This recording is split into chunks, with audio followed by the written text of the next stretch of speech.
What is up, guys? T-Man here, and today I'm going to be breaking down all the things you guys are going to need to know going into the Pokemon North American International Championships this weekend in Indianapolis. So, basically what I'm going to be doing is breaking down all the mons, all of the archetypes of teams that you should be expecting to see over the weekend, as well as going over some of the top players that are going to this tournament, maybe some players that you haven't heard of before, and basically all the players that you should be keeping an eye on throughout the weekend, as we're going to have some pretty hype matches going into the last major event of the season before Worlds. So, with plenty to cover, let's get started.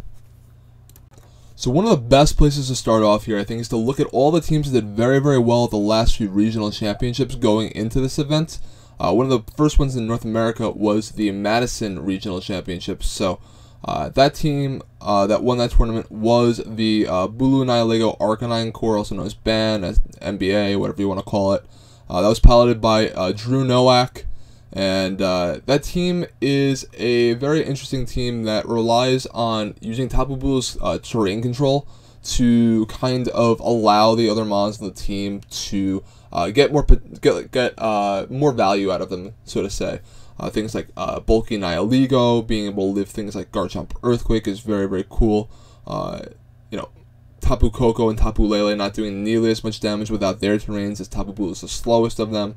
Also, Tapu Bulu is sort of the anti-Tapu Tapu, since Woodhammer does KO all three of the opposing Tapus in terrains. So Bulu has a lot going for there. Of course, it is so hard to use with the many weaknesses that it has, but main reason why you're using Tapu Bulu, if you're ever using Tapu Bulu, is for that terrain control. So being able to allow the other mons on the team to kind of get more with grassy terrain, get more value out of those mons by using grassy terrain to its fullest, I think is very cool.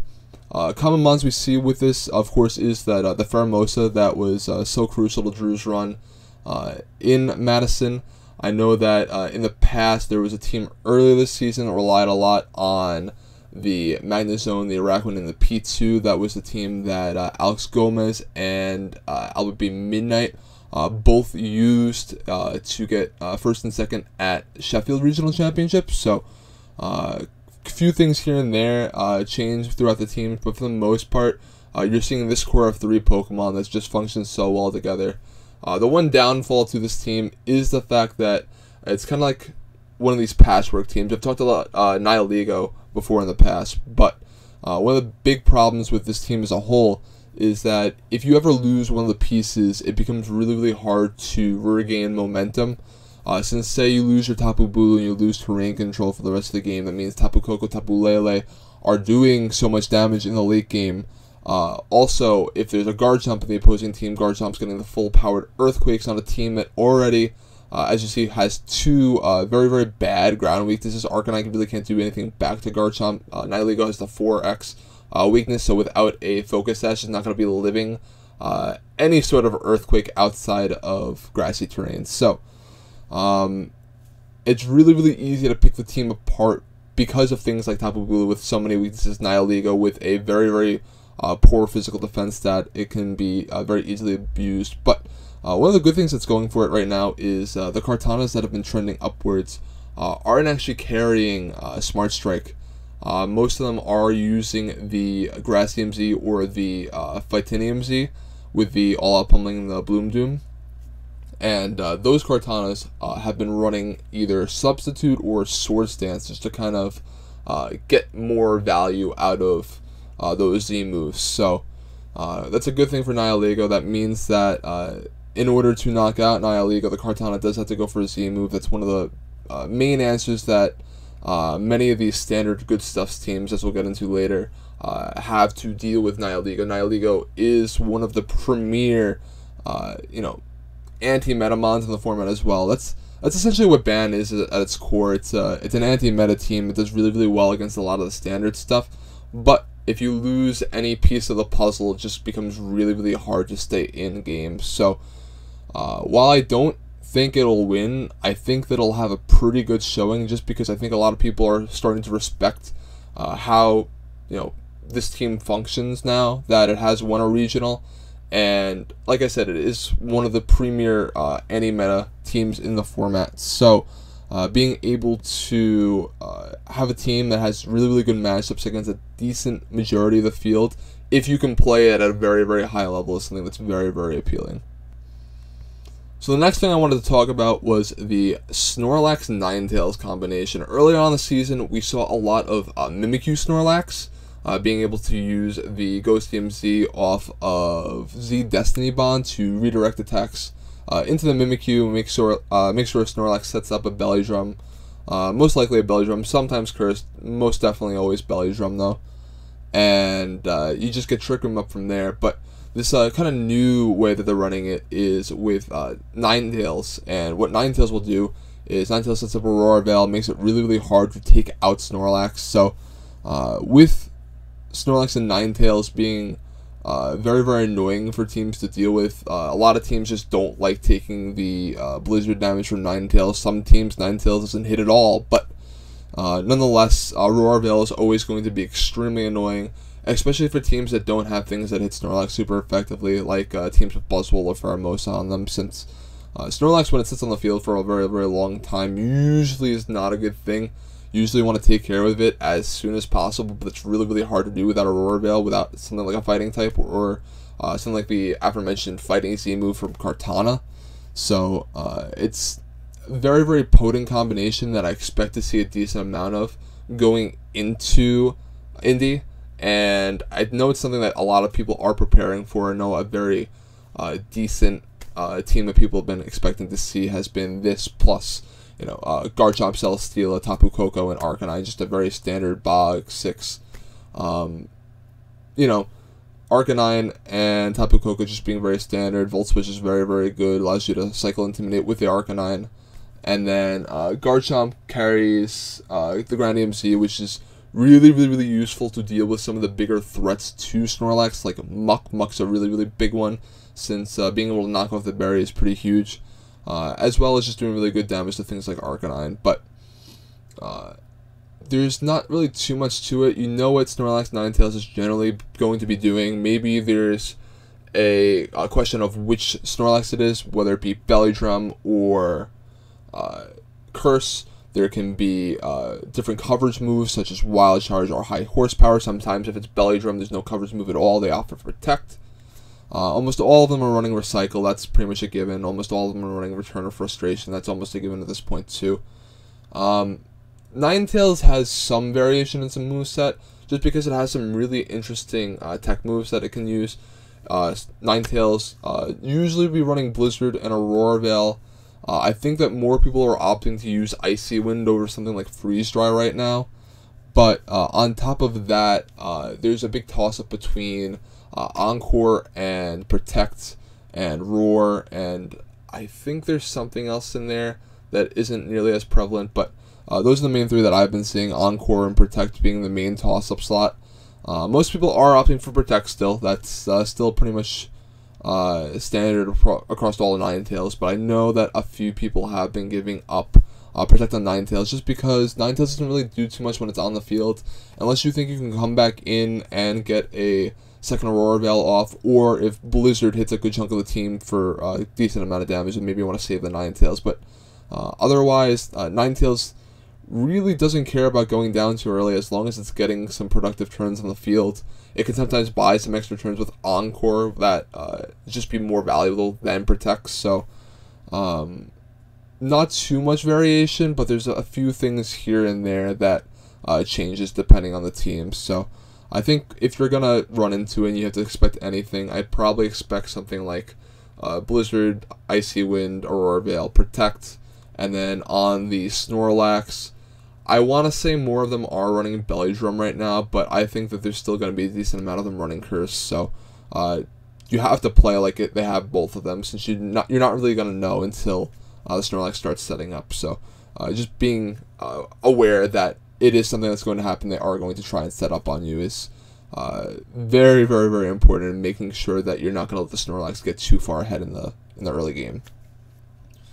So next up is sort of the bog standard team in VGC right now, the Fake PG and the Lake PG course. The only things that really change between the two are the Feeny and the Lele, depending on which Tapu they decided to go there. I know that a lot of people like Lele just because Lele doesn't miss like Fini does. It's more consistent damage output for the most part, but you know, Fini has a water typing, which is really, really good since it gives you an extra resist to Arcanine, hit Arcanine super effectively. A lot of them are running Specs Fini, some run Calm Mind, but I think for the most part we're seeing a lot of Specs, and with that, you get these really like adaptive teams, since there's a lot of things they can do in different situations. They can have P2 Gigs mode, they can have just the entire fast mode with double Tapu, Arcanine, Kartana.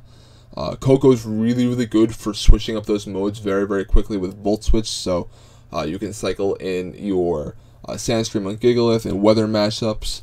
You can bring in Misty Terrain with Fini against Lele teams in particular, since getting Misty Terrain down limits the damage output from opposing Lele. That's pretty important. Setting up Kartana to have big games is also pretty huge for this team. If Kartana can sit on the field and get a few knockouts without having to worry about Arcanine, you're usually in a very, very good spot. You can use Gigalith, you can use both of your Tapus to kind of accomplish that. Even your own Arcanine is very, very good in the mirror, but of course you're not really going to help out your Kartana too much, but we'll slow down the Arcanine against the rest of the team if you need to do that. But for the most part, they'll just be looking to adapt because they have so many tools. It's just a very, very standard good stuffy team, and it's not the only good stuffs team out there. I'm going to go more into that in a little bit, but it seems to be the most coherent of those kind of teams, and it's probably the version that you probably expect to face the most over the weekend. So, of course, I have to show a little bit of love to my Ducks here. So, one of the big things that Ducks just did is Ducks did get a very, very needed win at Japan Nats. It did win with a very interesting version with Serena on it. I know a lot of people were praising the Serena. I actually went back and, after criticizing a little bit at first, I think it's actually a really, really cool idea, especially for that tournament. High jump kick with the Fightinium Z was very, very cool. And just having another grass on the team, since you know, that slot can be a Kartana, it can be a Tapu Bulu, it can be Serena, as we saw, but they all do slightly different things while all accomplishing kind of a grass slot for the team, with the team very, very much likes to have. Dealing with things like Gigalith and Fini, if you can't exactly get your Coco going, maybe it's one of the fake PG teams with, instead of Tapu Koko, they have Togedemaru, so definitely a very interesting take on the team. I think it was very, very cool. Of course, there's still the other version of Rain, the one that I've been running all season. I think that that's still going to be played by a decent amount of players. I know that a few people have been having very, very good mid-season showdown results with this sort of version of Ducks that I ran at Brazil and at Melbourne, so I expect to see more of that, maybe some adaptations from Serena, maybe even some completely new teams. I think that a constant's going to be Pelipper Golduck and Tapu Koko. After that, I think that people will probably try to look at the teams and change up some things, so there'll probably be a little bit different things on the back ends of these teams. But for the most part, it's just going to be Pelipper Golduck, Tapu Koko, and you can expect to see that on every team. The main thing is that Ducks really doesn't have too many bad matchups in the format. A lot of people are okay taking the loss just because they think that they can outplay it, just because there's a lot of tools you can have against Ducks that slow Ducks down, but you also have to be playing at a very, very high level, because if you slip up at one point and Ducks is able to just get a turn or two of very, very high damage output, it's really, really hard to recover if you don't have the switch-ins, which a lot of teams don't right now. And some of the harder answers to that are Sunny Day Drifblim. That's still going to be a very, very big one, since there's still no like super hard answer on the back end of the team to deal with that kind of Drifblim, and you have to kind of get creative. I know I have Muck on my version, but you can just get burned by the Drifblim, so it's definitely not a surefire way to deal with it. You have to get very, very creative when you're playing against it if you're playing as the Ducks player. Other things that are really, really annoying: Scarf Koko, Assault Vest Koko. Depending on if you have the fighting type or not, Kartana can be very annoying with Assault Vest, or even Focus Sash, but more notably Assault Vest, since a lot of the Kartanas these days are the Z moves, so Thunder just KOs them in Electric Terrain, so that's very, very easy compared to a lot of the other longevity-based Kartanas like Assault Vest and Sash, so definitely a few things that the Ducks players have to watch out for. But yeah, we'll have to see how Ducks can deal with the opposing weathers in the field. Stuff like Ninetales and Gigalith and even Torkoal can be kind of annoying. I think it's definitely a winnable matchup for Ducks. I think that a player that manages their Gigalith under the Ninetales very, very well will have the advantage. So I think that's definitely a given there.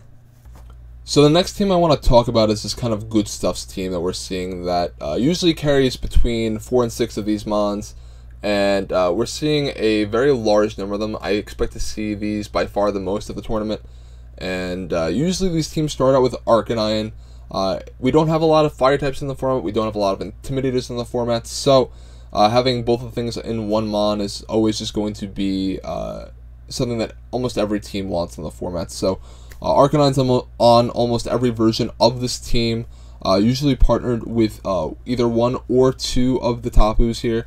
Usually it's Tapu Koko plus one of the other 2, but we've seen some with just Lele, just Koko, just Feeny, but on top of that, we usually see either 1 or 2 of these really, really bulky mons like Celesteela, Porygon 2, Snorlax, and Gigalith, all things that we've been seeing very, very commonly, as well as one of these very, very powerful mons with Z moves, either Kartana or the Garchomp.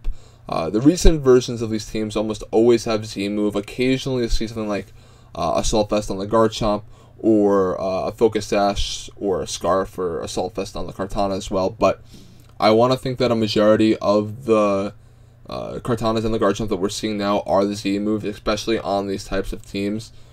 And for the most part, I think a good chunk of these teams that we're going to see will have Arcanine plus between 3 and 5 of these mons, and then this kind of goes into the next group of mons, the tier 2 Good Stuffs. And generally what this is it's a group of Pokemon that we usually see like 2 of these mons on top of the usual Good Stuffs team that we usually have. Like P2 modes can have Mudsdale or Araquanid to abuse Trick Room. Occasionally they have the Muck to abuse Trick Room as well. Muck and Nihilego as poison types in the format is really, really good just because of the abundance of Tapus that we're seeing. Usually every team does have a Tapu. The only ones that we have seen this year that really haven't been carrying them are the really, really hard Trick Room teams. Almost every other team in the format does carry one of the Guardian Deities. So Muck and the Nihilego are just so strong. And we do see them on a decent amount of teams. I want to think that Nihilego actually has been picking up a little bit of usage, a little bit of steam going into this International Championship in Indianapolis. So that's something definitely to look out for. Other Intimidators in the format being Gyarados and Salamence have been popping up, but not nearly as common. We're not seeing that terribly much on these kind of teams. Togedemaru has been something that's really, really good to protect things like Celesteela, like Mandibuzz, like Tapu Fini from Tapu Koko, which happens to be what I think is the best Pokemon in the format right now. I think that Arcanine and Tapu Koko are right up there next to each other, but I think that just with Volt Switch, what Tapu Koko does for the format, I think it's by far the most valuable mon in the format right now. So having a hard answer to that in Togedemaru is very, very cool.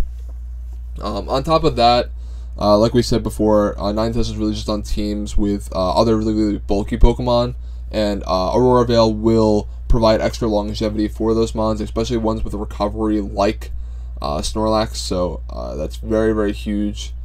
Hariyama has been on some of these teams. Like we said, we want fighting types to deal with the Gigaliths and the Snorlaxes that are giving us so much trouble.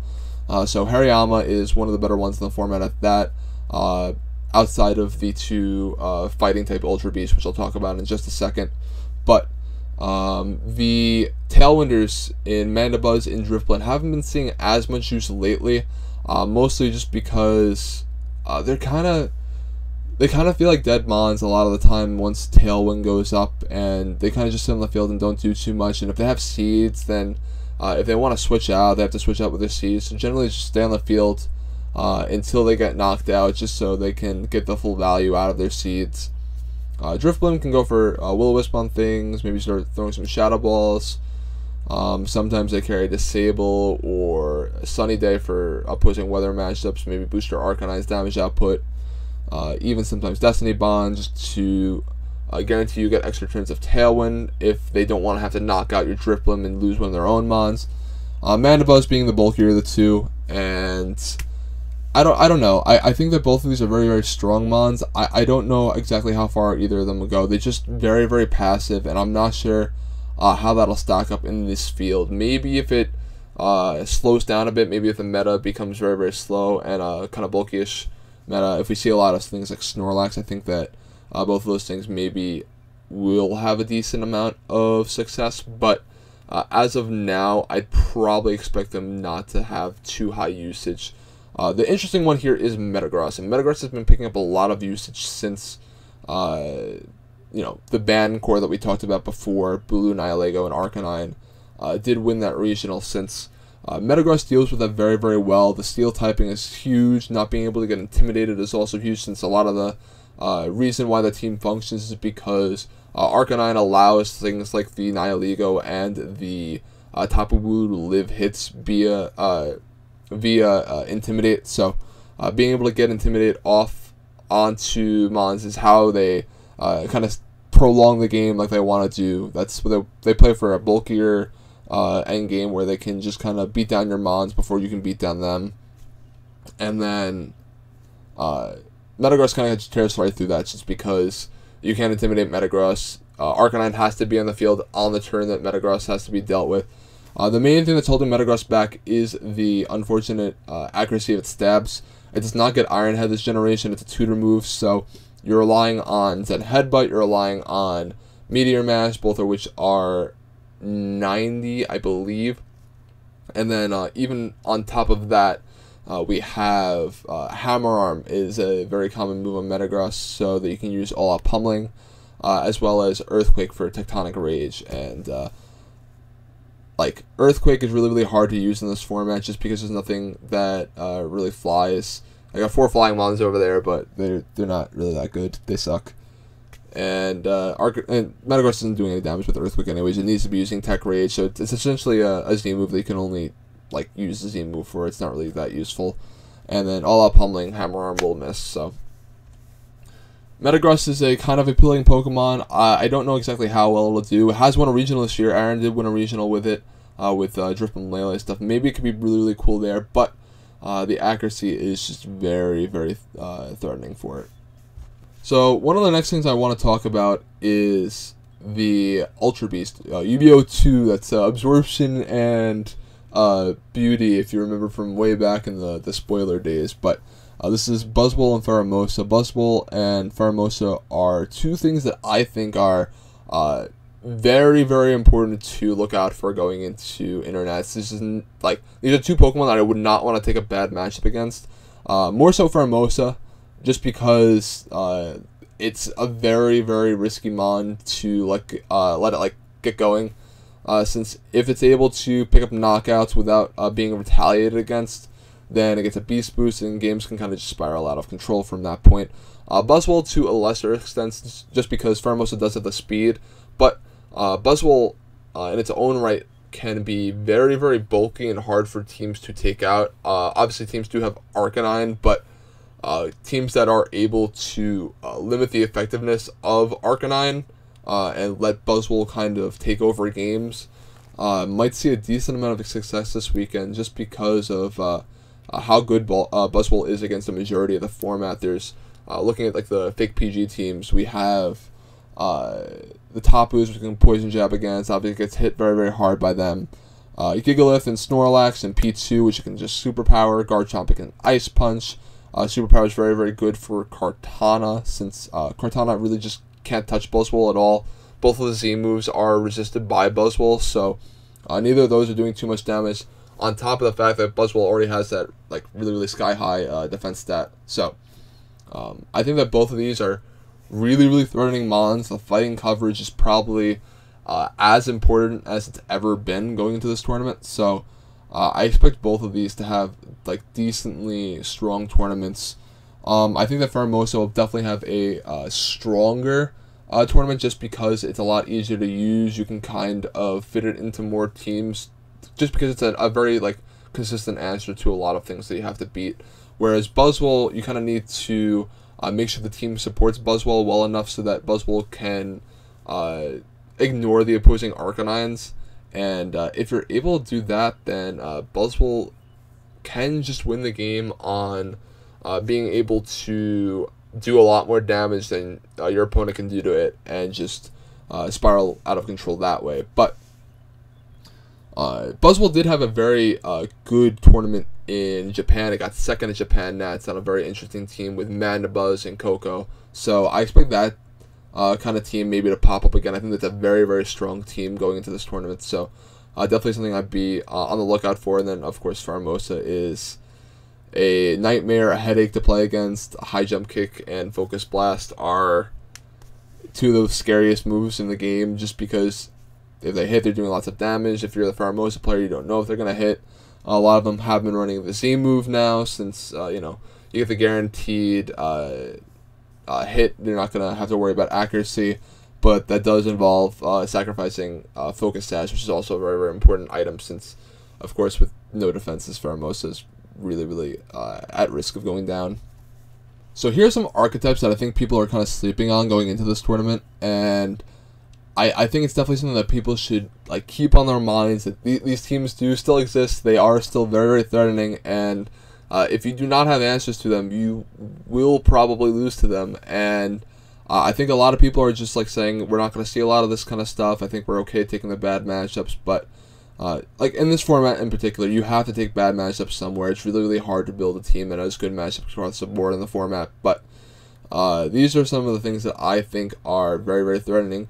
It's really hard to have a good Logan Torkoal matchup, just because a lot of the times these local teams do have Tapu Lele, and with Torkoal being the slowest Pokemon in the format, that means that you can switch in your Tapu Lele and on the Torkoal slot, and Psychic Terrain will always go up, and Sleep Powder is a game that they like to play. Arcanine is one of the things that people like to lead into it. Arcanine just goes to sleep from Lilligant, so it's really hard to take a positive matchup against this team, but just making sure you have enough tools to maybe outplay the Lilligant Torkoal player is very important.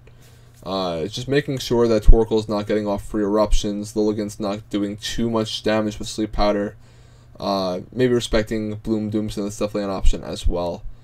We talked about Snorlax Ninetales before. I think that Mimilax is still a very strong option, and definitely something I wouldn't want to completely ignore. I think you can kind of take a semi-decent matchup to it. Maybe just make sure your Snorlax answers aren't going to get completely shut down if Trick Room goes up, since a lot of the times that's what happens. These teams can take out a Snorlax, but they can't take out a Snorlax next to a Mimikyu, because the Mimikyu will go for like Z Destiny Ball on turn 1 and say like a fighting type on the field. Then Snorlax gets the Belly Drum up, and then if you're not able to KO the Mimikyu on turn 2, then Trick Room goes up. If you do KO the Mimikyu, then Destiny Bomb will knock out whatever you knocked it out with. And a lot of times, if your fighting type is a slower Pokemon on the field, that means you're getting nothing because you just lost your Snorlax answer, and now it's at +6, and you have to deal with that. So, something I just think that people should be aware of, something they could keep in the back of their heads. It's a very similar thing for Drip'em Lele. We saw so early on in the season that Drip'em Lele kind of just ran through teams that were not ready for it. They just went for Tailwind Protect on turn 1, turn 2, Lele went to town. And I think a lot of teams are more built to handle it now. I think that things like Gigalith and Tapu Fini being as prevalent as they are on teams like Fake PG help deal with it very well. And I think that Trick Room modes are still very strong against it, depending on what are the partners. I think things like anything with Tapu Fini on it plus a very good Trick Room answer is, or very good Trick Room on is very, very strong because you can just lead, say, Porygon and either Snorlax or Gigalith, and basically on turn 1 you almost have a free switch into your Tapu Fini. They can't burn whatever your Trick Room Abuser was. Tapu Lele has limited damage output because now you're in Misty Terrain, and from there you can kind of just go to town. A +1 Snorlax, a +1 Gigalith is definitely not something that a Tapu Lele likes to fight, and Drifloon really can't do anything if Misty Terrain's up against those kind of things. So I do think it's a thing that a lot of teams are prepared for now. I think that a lot of people aren't going to be scared of Drifloon Lele, but there still will be a few unprepared teams, and that could just be a nightmare matchup in Swiss if you were to run into something like that. And then on top of everything else, the Smeargle Zerg team that Ian McLaughlin ran in Brazil is still one of the most threatening teams that I've seen come out of this format. And it didn't get a lot of attention because Ian got kind of unlucky in top 8. I don't know if he would have won the set if the luck didn't happen, but a lot of us had a very, very, very bad matchup against him in Top Cut, and had he won that top 8 set against his opponent, I have a very strong opinion that I think he probably would have won the entire tournament, just because the team is very, very good matchups across the board. It really just comes down to whether or not you have adequate answers to Smeargle. I think that things like Tapu Koko and Tapu Fini just aren't enough at times if you don't have two things that outspeed the Smeargle, just because the Lele just comes in, things get spored, and if things like Lele and Xurkitree are getting free turns, it's just a nightmare. They can also just like lead Smeargle plus either Pheromosa or Lele and just start going to town with damage output while you follow me with the Smeargle, since not a lot of people are expecting hard-hitting hitters behind the Smeargle. It's not something that we're seeing a lot, not a lot of follow me this format. So I definitely think it's a team that can do very, very well if it hits the right matchups, and I do think those matchups probably are very, very potent in this tournament, and I'd be kind of surprised if I don't see at least like one of these in day 2, and depending on the matchups that it hits in day 2, it could go very, very deep in this tournament. So very interested to see what's going to happen there. I know that Ian's not going to this tournament, so it probably wouldn't be him, but he actually might be. I know that Ian was talking about potentially not playing in this tournament, so it might not be him, but I wouldn't be surprised if somebody were to take this and have a lot of success with it. So definitely something I'd be on the lookout for. So now I want to get into the players that I think you guys should be watching at these events, the players that I expect to do very, very well. The one thing there is that with so many good players attending, there are going to be players that will flop. There are going to be players that come out of nowhere and do extremely, extremely well that we've never heard of before. But of the players that I think are most likely to do well, it's all going to be on these next coming slides. And I'm just going to talk about a few of them individually, and mostly just give you guys the names, put names to faces so that you guys know who's who, and if they come on stream, definitely know to look out for them. So right off the top of the bat, I want to talk about Jamie Boyd. Ben Kiriak and William Tansley have both top cut 2 internationals so far this season, but Boyd being the third UK player that's in that very, very strong group of British players coming over. I think that Jamie is kind of poised to break out this tournament. I think that after coming so close to doing it in Brazil, losing to Marcus in the last round, I think that Jamie's probably a very strong pick to do well in this tournament. He's coming off of a regionals top cut in Europe, so definitely a player that I'm going to be looking out for. I think that you guys should be doing as well.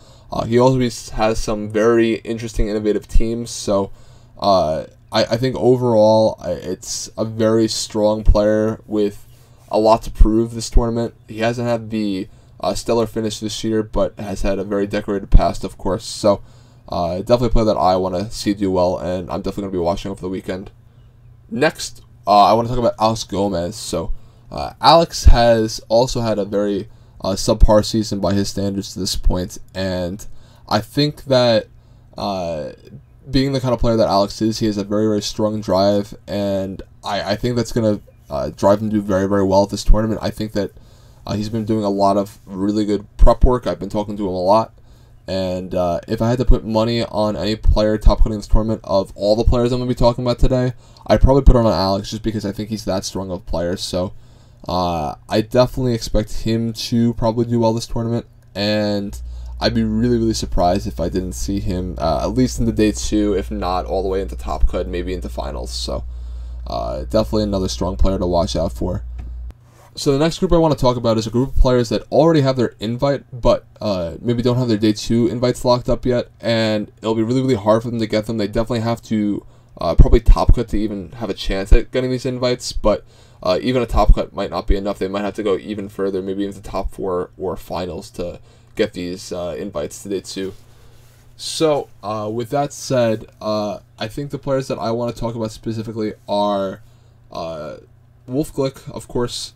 Wolf has not had a super strong tournament that we're used to seeing from him. Of course, we're seeing day 2s getting top 16 twice at internationals, not going to Brazil. But I know Wolf is a competitor. He is going to keep trying to win. I've never seen Wolf not take a tournament as seriously as possible, and I know that not top cutting the last 2 internationals does not sit well with him. Like, I know he said he's not having a good season so far. He's gotten top 16 at 2 internationals. I think that's still very, very strong, but I know he is not satisfied with that, and I think there's very few things that are scarier than a hungry wolf. So the next player I want to talk about is actually Terry Hong, and he's a player that's coming off of a recent top cut at the Madison Regional Championships, and he's kind of a player that has not had a lot of recognition so far. He hasn't really had like terribly great tournament finishes, but he's definitely racked up the CP for a Worlds invite already, and I'm being told by the West Coast players that he is one of the best players on the West Coast, and he's probably one of the few players on the West Coast with that many CP that I had really never heard of going into this tournament. So I definitely will be on the lookout for him. I always love seeing up-and-coming players that maybe we haven't been seeing doing as well before, kind of like busting their way into the limelight and just kind of getting their moment to shine. So yeah, I'm definitely going to be looking to see what Terry does this season, since he's been one of the kind of unknowns this season that's just been doing very, very well, and I definitely want to see that continue. So this last group of players is a group of players that don't have their invite yet, but are looking to get there. The first line is all players that are definitely within range of getting an invite. Danny, Jake, Diana, Alvin, and Leonard, even Raghav on the line below as well. All are in range where between top 64 or even top 128 for players like Alvin and Jake. Whereas I think Danny and Diana both need top 64. Leonard, I think, needs top 32 as well as Raghav, so they'll definitely be looking for that. And I think that all those players are definitely in the running for their invites. I want to say like a good chunk of them will get their invite. I just think they're very, very strong players, and some of them will miss. I mean, that's just what happens with nationals. Some people don't have the hottest tournaments, so one of the storylines I'm going to be looking out for the entire tournament is this group of players, this 6th group of players, will they be getting their invites, since they're super strong competitors. I definitely want to see them at Worlds, but they have to get that last push to get there.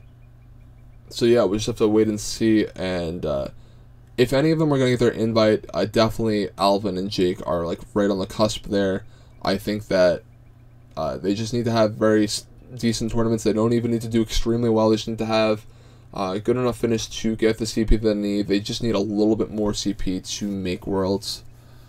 Danny and Diana, on the other hand, need a top 64 finish, which is just a 6-3 finish, I believe. And I think both of them are very, very capable of that. And if they do, I think it's finally a much-needed Worlds invite for both of them, since Danny was not in the country, so Danny wasn't playing the circuit in previous years where he could have gotten his.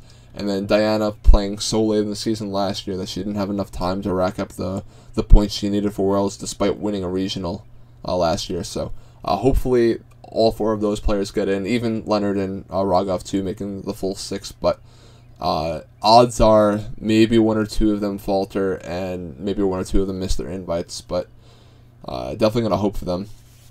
The other 4 players being listed here, Zach Drokamp, Toller Webb, Jeremy Odina, and Michael Lenzano, all need very, very strong tournaments, and in Zach and Michael's case, they need a miracle. So, Zach and Michael, I believe, both have under 100 CP, which means they need to make finals or even win to get their invites. And I know that the Trainer Tower article mentioned that if anybody's going to get this, if anybody were to get their invite off of only winning internationals, it'd probably be Jive Time. It would be a very Jive Time thing to do. Michael Lenzano is always one of the strongest players. He just does not go to events early in the season, then last second he says, oh, I actually want my Worlds invite. And he got it last year. He needed to get top 8 to get his invite, and what do you know, he got top 8. So maybe he pulls it off again. It'll be extremely difficult, but if anybody can do it, I would not be surprised. Jeremy Odina has been one of the stronger players coming onto the scene over the course of the last year. And he finally had his second regional. He was able to attend, was able to top cut Madison, going undefeated in Swiss, I believe. So, a very strong tournament from Jeremy. And I expect to see him do well, but he's going to need to have a very strong tournament to get his invite. Same thing for former national champion Toller Webb, who I do believe needs to get either a top 8 or a top 4 finish. Maybe it's a top 16. It's a reasonably high finish, and he needs to get his Worlds invite. He's definitely capable of doing it. I definitely believe in him, but it's definitely a lofty goal, and I'm not exactly sure. And we're just going to have to see if he's going to be able to do it. That is it from me, guys. Thank you so much for watching. I'll be back next week with some more content after I get back from internationals. Make sure you guys enjoy the International Championships, the last one we have of the year, so definitely try to enjoy it to your fullest potential. And if you like the video, make sure to leave a like on the video. Comment maybe I forgot something that you guys would have liked to see. Maybe a player I forgot to mention. Maybe a Mon or an archetype that I should have mentioned. But as always, you can always subscribe for more content. I'll be posting next week when I get back. And that is it from me. I'll see you guys next week.